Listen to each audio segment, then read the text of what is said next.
Want to talk good things about your country because that's what you're paid to do. Arbitrary detention, torture, enforced disappearances, extrajudicial executions, all of which your government is accused of by the UN, human rights groups throughout Asia, Human Rights Watch, Amnesty International, the Committee Against Torture.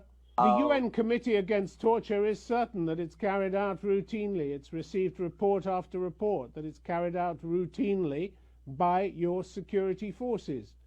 And you would have us believe that they've all got it wrong, and where Bangladesh is concerned? I would not deny it, and I would not say that they have all got it wrong. I'm asking you about the things that have gone wrong in your country. Your government, for instance, claims zero tolerance of corruption. Well, the boss of Transparency International in Bangladesh himself summed up the extent of corruption when he accused the government of going after only what he called the small fish. The activities of corrupt leaders at the top are beyond our imagination, he said. We don't see robust investigation or effective legal action against any of those big players. So much for the promise of zero tolerance for corruption. Paved the way for a high-profile documentary which was released this month by the Al Jazeera network, which alleged shocking levels of corruption among senior officials of your state. And your government's immediate reaction was to brand the film false, defamatory, and a smear. You didn't even bother to investigate first. That's not the response of an honest government, is it?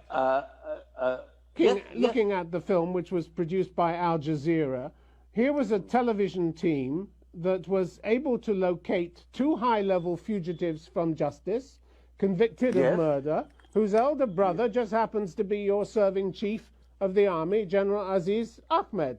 Apparently your own law enforcement couldn't find his brothers who were on the run, but they did. That's pretty embarrassing for you, isn't it?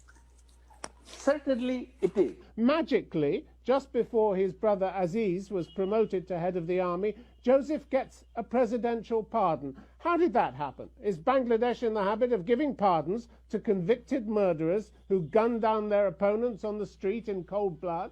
Is that what you do? You give them a presidential pardon? Bastian, My point is you have to be pretty well connected to get a pardon for cold-blooded murder. Let me give you the... Okay, Dr. Rizvi, the point is also, which the film brought out, is that your army chief knew perfectly well where his two other brothers were, the ones that were on the run, and apparently didn't tell the relevant authorities. Isn't that worth investigating?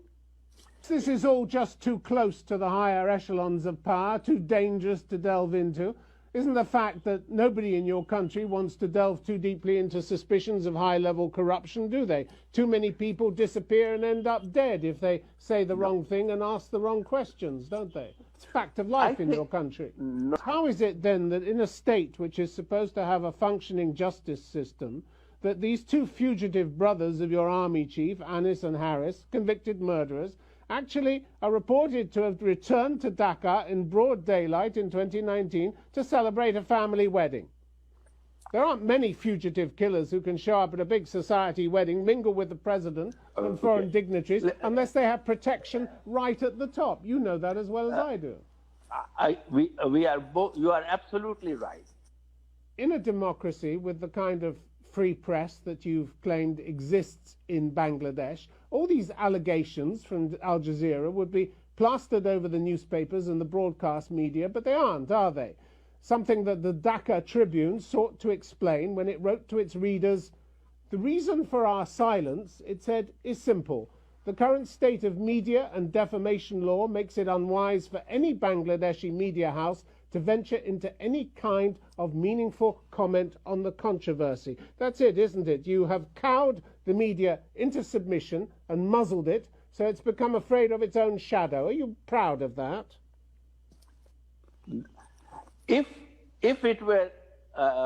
Amnesty International said that in the first 9 months of last year, more than 800 cases were filed under this act, with the loose language that you talk about, with many of the most prominent editors and senior journalists increasingly targeted. 800 cases in this, with using this law, which your government apparently inherited. Your government doesn't seem to have any reservations about using this law, does it? Isn't it time to admit your law is nothing but a weapon to silence critics and suppress dissent? That's the truth of it, isn't it? No, I would accept your criticism. Last June, you even arrested a 15-year-old boy for allegedly defaming the Prime Minister on Facebook.